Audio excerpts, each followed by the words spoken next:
Wonderful. So thank you guys so much for being here. This is exciting for us because a few months ago we did a launch of our We Cities report, which is research we did around how we better support women entrepreneurs in the city. And Boston is one of those cities where we did that research. So we had a conversation not too long ago on a similar topic. And from that conversation, we decided to move into this event as part of BOS. So we're really excited to be here. So to get started, so the City of Boston and Dell have a long history of investing in women entrepreneurs through programs, through policy, but there's a lot of issues that we're competing for time and resources, so why women entrepreneurship? Well, for Boston, 52% of the households in our city are led by women. I think that's a big reason for it. Women are a big part of our economy here in the city of Boston, and when I became mayor of Boston in 2014, we looked at all different types of spending. We looked at venture capital spending in our city. We looked at startup and innovation in our city. We looked at different places, and in a lot of those areas, we weren't ranked where I wanted to be. And we were told that it was Silicon Valley, and then you go to Silicon Valley and you look at tech startup companies, and a lot of the venture capital money and a lot of the companies were led by men and started by men. So there was clearly an opportunity here in the city of Boston and on the East Coast, quite honestly, to be able to make a real big impact in venture capital spending and also in innovation. The report says we're ranked number 4. I think we're behind New York, San Francisco, and I forget the other company, LA. That's not what we want to be. We want to be number 1. We're number 1 in innovation for women on the East Coast or in the country, but there's still a long way to go. So it's important to do it it's the right thing to do, number 1, obviously, but for our economy, it's the right thing to do. When you look around this room, I'm not going to start throwing everyone's name out here, but there's a lot of people in City Hall, a lot of women in City Hall that are in leadership positions that is driving a lot of the work that we're doing. I like to sit there and take all the credit and say, oh, it's me, I'm a great guy, great man. But it really is, it is the folks that work with me. So it's an important thing to do for our economy and for our families in the city. Yeah, sorry, here. For lots. From a Dell perspective, I think one thing that was really fascinating to me to learn is that entrepreneurs really are the leading force that drives economic growth. 70% of new jobs are created by entrepreneurs, and so it's a really important segment for us to focus on. For Dell, we were founded by an iconic entrepreneur, so he certainly leans into it. But from the perspective of why women entrepreneurs, just as Mayor Walsh highlighted, there are some unique challenges that women entrepreneurs face. Probably the most significant of which is access to capital. Only 2% of VC funding right now goes to women entrepreneurs, and so partnering with the mayor and having some sense from the studies that we're focused on of where there are opportunities to make improvement. That's really where we're focused in support of women entrepreneurs. There's data that supports the fact that, to Mayor Walsh's point, how important it is for the community. Women control $18 trillion of spend around the globe, and when women are invested in the community, they reinvest 90% of their income to the community. So it's an enormous source of opportunity. Wonderful. So since we have Dell from the private sector in the city of Boston, could you maybe talk about why it's so important that we solidify a public-private partnership to really work toward advancing women entrepreneurs? I think in a lot of ways, Dell and companies drive the market. I think when it comes to the public side of it, whether it's the city or the state, it's important for us to be part of that conversation because we can help guide that conversation and move that conversation forward. There's opportunities for us in the way we do some of our policies and how we draft our policies and how we push our policies, and it supports in the different departments in the city or the state that allow women to go get that help. You often see in our Office of Economic Development, men will call and they'll be like, we want help and we demand it today, and you don't see that per se with the majority of women who are looking for help. Side note, when we started the salary negotiation workshops, We created them because a man would get a job and he'd sit there and negotiate a higher salary and a better title. A woman would get a job and she would say, okay, thank you for the job. And we realized that in that salary negotiation workshop, that's individual people that we're training and helping women to be able to say, wait a second, I would like more money and I would like a different title. And the same can be said for the business side of it. When you're looking for the technical support, how do we create actually technical support through our Office of Small Business? How do we do it through our Office of Women's Advancement? How do we even do it in our own, Emma Handy's here from the CFO of the city, how do we even do it in women accessing contracts in the city and creating opportunities for women? Because in the contract, we do specifically talk about women, people of color, and veterans. How do we make sure that women have access? Not that it's just in a document and it says, oh, the wording's there. How do we make sure that people understand, women understand how to access that extra little push there? Yeah, I think that what the mayor is hitting on, and something that we have found to be true, is it's really important for all of the partners in an ecosystem to be participating together, because it's like, you know, the tide rises for all. For a technology company and for a very large employer in the state, we have 8,500 team members in the state. It's really important for us to just understand who are the partners that are actually going to be important for us to advance the agenda. And Mayor Walsh just hit on something that's really important. The 4 challenges that we've identified that women entrepreneurs face at a higher degree than men are access to capital, technology, access to talent, but the one that the mayor just highlighted is a really important one, and that's access to networks, both the formal and the informal networks. So the example of, you know, a guy will just call into the office and expect to have his issues addressed right away, and maybe, you know, maybe that's not the same behavior that a woman would feel comfortable with, but it's important for all of us to have equal access to the networks that influence. So it's really important to have that partnership at an ecosystem level. That's great. So one of those issues you both mentioned is why we're here today, and that's the hurdle for the access to capital for women entrepreneurs. So could you talk about how we're both addressing this tough issue? Going first? I don't need to keep going first. So capital is one of, if not the biggest challenge for women entrepreneurs. And what we've done, some of you may be familiar, Dell has a program, it's called DWEN, Dell Women's Entrepreneur Network.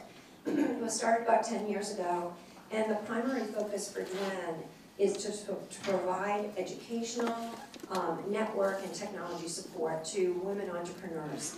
What we think is most important in terms of that as it relates to capital is helping to educate our women entrepreneurs on how to get the capital, exposing them to people who are influencing that, people who can help them prepare their business cases, to petition for the capital. We have one program in particular, it's Women Funding Women.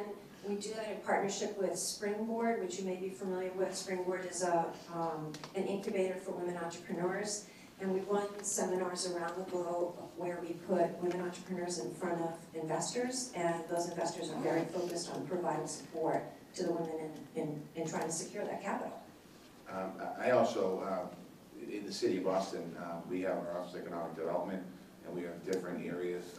My advice to anyone in this room that is looking for entry points into the city, we have Tanya Del Rio here from our Office of Women's Advancement. I would stop there to look at the different areas that we would look to try and be helpful. We do have programs that are set up in the city, but ultimately I think the biggest thing that we can do as a city or anyone whether it's an elected official, mayor, governor, leaders of companies, is really work with these VCs to make sure that as they open up their spending, they spend it equally across the board. One of the first dinners I had when I became mayor, I don't do a lot of dinners, but I happened to sit at a table with a bunch of venture capitalists, and there was, I think in the room, if I remember correctly, there was probably about 20 people in the room that were responsible for all the big companies in the world. They all gave startup money, and there might have been one woman in the room at the time. And we were talking at that point in 2014, the money that they were giving out, VC money, was being spent in all over the country, not in Massachusetts. And they explained what happened in Silicon Valley, that the money in Silicon Valley stayed in Silicon Valley. And I think that those conversations are important for me to have and other folks to have with those same people saying, if you're gonna give money out, make sure not just give it out in Boston and keep it in Boston, but give it out to women as well, and equally to women. Because the reports, if you look at any report that I've read, and you look at startup companies, and the success in a female, a woman startup company is a lot better than a male startup company. And if you look at the tech sector here in Massachusetts, the women tech sector here in Massachusetts is a lot higher than what's going on in Silicon Valley. So that there is a space here, and it's not just tech, other opportunities. There is a space here in Massachusetts, in Boston, and in the East Coast that can be a niche and can be owned by women entrepreneurs if it were done correctly and there were money there. I'm not saying, and I was told you can't compete with Silicon Valley. I'm never going to agree to that. But the point is, there is an opportunity on the East Coast to really identify what the future spending is and what the future investments are in the companies. And one point to add to that, we are sitting in such a unique position with the educational institutions that we have here. Silicon Valley has a couple, we have 10 and 26 in the city of Boston and 75 in Greater Boston. The quality of the graduates from those schools and the innovation that's coming from those schools is like an untapped opportunity for us. So, I really like the mayor's position on, we can be better than Silicon Valley. We have an enormous amount of talent, and it's really getting VC money access for those talent pools. And don't be afraid to try. I mean, I think that's one of the things that a lot of people will be hesitant on. I know that I've watched friends of mine over the years, a couple in particular, that when they were young, they bought a 3-family house, and they bought a second one, and they bought a third one, and they bought a bigger building, and they bought on and on. And I was kind of like more hesitant on that. Not that I had the money to buy a house, but sometimes you just got to jump in the deep end, and you got to say, okay, I'm going to go for it. And see what you have to gain, what you don't have to gain. But if you have that drive, think about, don't be afraid, or ask questions, push, continue to move forward. If you have an idea, or if you have somebody who has an idea and you think it's a great idea, I mean, you ask some of the guys, they had nothing. They literally had nothing, and they were able to put a coalition of something together, and next thing they go for it. So also don't be afraid to try that, because that's one of the things I think that's really important, that people, you have to be have that desire inside and don't sit on it. Yeah, and seek out role models. I think that one of the things that we try to do with the DWEN program is to elevate the profile of very successful women entrepreneurs, and for all of us to sort of look at that and see ourselves in that. So this is again a hotbed of women entrepreneurs sitting inside of the city, and there's so many networks. I met a bunch of people here earlier who are involved with women entrepreneur programs. Get involved and find someone who you can model their behavior and who's willing to mentor you and help you sort of take that leap of faith that the mayor is speaking about. Right. So, Mayor Walsh, I will ask you, we have seen a rise in female-funded venture capitalist firms here too, which is a great way of addressing this issue of access to capital. So what do you think has fostered this rise here in Boston? I think there's been an awful lot of work in this area by companies focused on dedicating and changing the conversation. I think it's happened in government, at least in the city of Boston, completely changing the conversation. And when I took over the mayor's office, we had the Women's Commission. It was a commission. It was an office. They did some stuff, but it was a commission of Megan Costello and kind of basically created the Office of Women Advancement, where it went from being a commission to an actual office. And I think that having the conversations inside the department and at the table, at the cabinet level, Joyce Linehan's here today, who constantly pushes, and it's important to have Joyce push. But Sheila Dillon, who runs our housing in the city of Boston, Sheila's pushing. When I say pushing, I'm talking in a good way. I'm talking in a way to really elevate these conversations and constantly, in a lot of ways challenge me as, not publicly, but challenge me privately when we're in meetings or when we're in the office and saying, you're not doing this, or we're not doing enough, or you gotta do more, we gotta do this, and explain to me what the problem is. As I look around the room today, I see a lot of women, and particularly potentially a lot of entrepreneurs, but I don't see a lot of women of color. So what we have to do while we're raising this to a level of paying attention, that people are gonna start spending money. We need to make sure that we don't go into the same situation where 25 years from now, women entrepreneurs are doing unbelievable and they've surpassed men, but we're talking about but women of color are still lagging behind. So as we think about, and I think that's the difference, what's gonna happen here. Women won't leave somebody behind, where in the past men would leave somebody behind. And I think that's, and no offense to men, but I guess it is. I'll get over it. They don't, it's all right. But I just think, as we think about this, I think it's important. But I think that the conversation changed because more people are paying attention, more people are talking. Secondly, I think in the last, whatever months it's been, he's been there for what, 19, 20 months, something like that. Since he's been there, that's all I have to say, this whole conversation, I think, is even elevated even more in so many different levels. And I think that we might look back on this period in time in our country and say that, you know, it was a blip that was not great, but the results of it were incredible. Yeah, and Paige, just one thing. One of the points that the mayor just made, and he said, you know, people are listening, but I actually think it's more than that. It's like he's put voices in the room and given voices to people who can actually speak to the issues. And so, you know, there's a lot of credit to people in positions of authority and of the majority who look at a diversified perspective, whether it's diversification by gender, by ethnicity, by capability, whatever it is, and you have to have someone who's going to listen, and so kind of, you know, credit to the mayor in bringing in that diversified perspective, because when people listen, that's when things change. Great, so I think we have time for one more question, then we're going to open it up to Q&A. So I would ask both of you, what do you envision as the future of women entrepreneurship from both your perspectives? Easy question. You have to start with the data. In Massachusetts, we want to be number one. I think it's really important, and I think that we want to be a model that other women from all across the country look to Boston and look to Massachusetts and come to Boston for that experience and that expertise in what we did.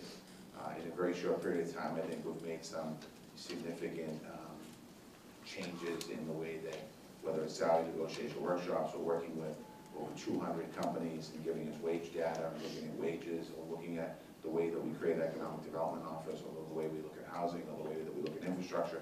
I think that that's important, that we continue to set a national model. Clearly, the answer to that question is we want as many women the ability to have access to capital and the opportunity to start the companies up as possible. That's the answer. But in saying that, we still have a lot more work to do, and I think that in a very short period of time, we can actually be the model for the world, quite honestly, not just in Massachusetts and America, we can be the model for the world. And listen, there's VC spending going on in Europe, in China, and Japan, all over the country, all over the world. So why not? Why can't we be the country and the region of the country, and the city in the country that is that leader?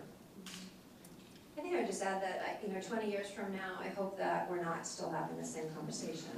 You know, I hope that, you know, we don't have to have these kind of conversations about how we provide, you know, equity and opportunity for women entrepreneurs, or for women of color, or for any of the currently underrepresented minorities. And I think when you see the actions that are happening at a local level, those are being sponsored by the mayor's office, and quite honestly, you know, without getting too political, you know, the awareness that a lot of us have now in terms of the things that we really aren't happy about, and being forceful and taking action and raising our voices, that in 20 years we really, you know, these kinds of things just don't exist. That's my personal hope, and especially raising a daughter, it's particularly my personal hope. That's a great answer, and you're absolutely right. You know, when I got elected in '97, there was a piece of legislation in the State House that talked about equal pay for equal work. I think we voted on it in '97, I think I voted on it in 2000, I think I voted on it in 2002, 2010, 2013. I mean, I think I voted on more equal pay legislation than anything else in the world. And I think they just passed one last year too. Again, all right, we've done the legislative thing. That's right. We've done it. We've done the government thing. Now let's actually make it happen. Please join me in thanking Mayor Walsh. So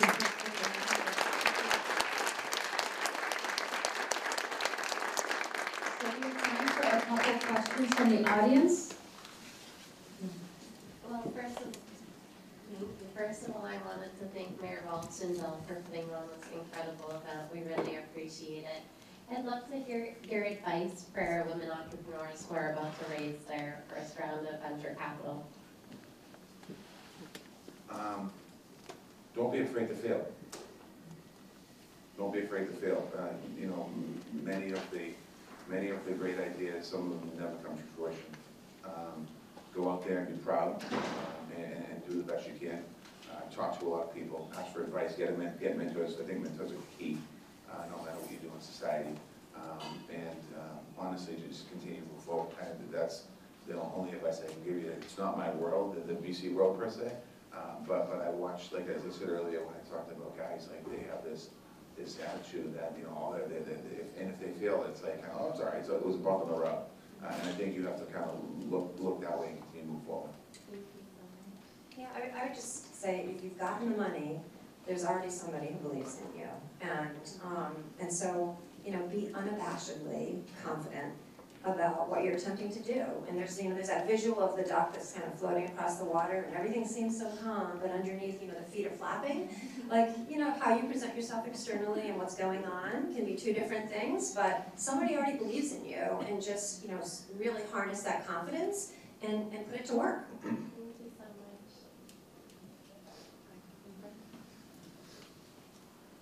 So I have a question about sort of the hiring of women, because I'm having a hard time finding the ladies.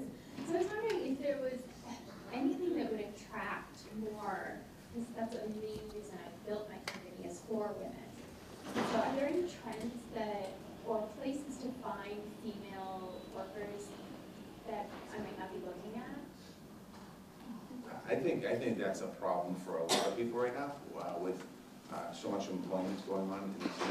Unemployment's less than 4%, and I think it goes back to networking.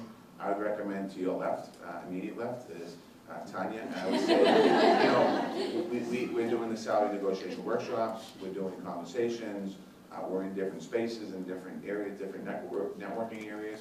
And I think that's kind of what you have to do. I mean, it's really difficult. I mean, even for what we do in the city, people think it might be easy to find employees for what we do, but sometimes it's difficult because you have a job or a couple of jobs that are very technical, and whether it's in the finance world or it's in the assessing world or it's in the engineering world, and it is really complicated, and it's not easy. And I think one thing that I've tried to do with private colleges and universities, we have a lunch every year, once a year, and I've tried to come up with companies to build that automatic kind of networking, but then they're not really positioned that way.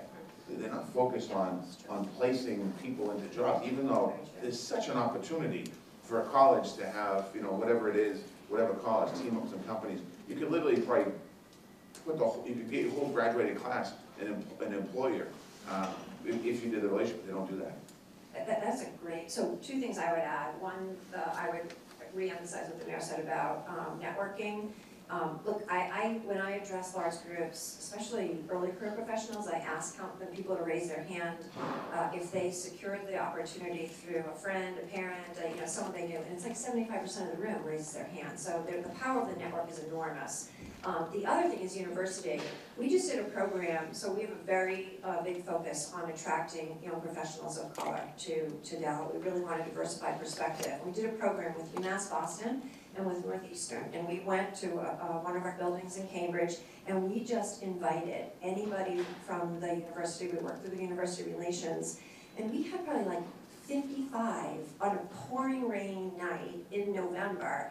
Young, ready to graduate professionals from all disciplines show up, and I talked to one of the guys in the placement office. He said, no one's doing this. So depending on the level of experience that you need, the point that the mayor is raising about the education access, it's enormous here. Hi.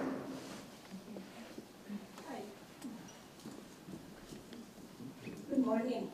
So you touched a very important point for me. I am Latina, so I don't even know if I'm considered of color or not, because we come in so many colors, right? So it is very difficult. And I am also in the construction industry. I am a civil engineer. So imagine how difficult it is for me to kind of get access to so many things. But I'm trying. I'm not afraid of trying. So I'm wondering if the city has any special programs for Latinos or for in the construction industry because I have an idea and create some technology platform to help that industry. We don't have I don't think we have a program per se, but we will absolutely work with you. If you look at, we don't have, I mean, when I say program specifically for construction, but there is so many opportunities in construction around engineering for women. If you look at companies like Churn, and I think Suffolk and John Moriarty, there are a lot, these are the big ones. There are so many women, they're looking for women engineers all the time, and women site managers and foremen. So there's an opportunity. It's a niche, but there is definitely an opportunity. So we can help you. Let us work with you on that. Yeah. So we have time for one last question. Come here.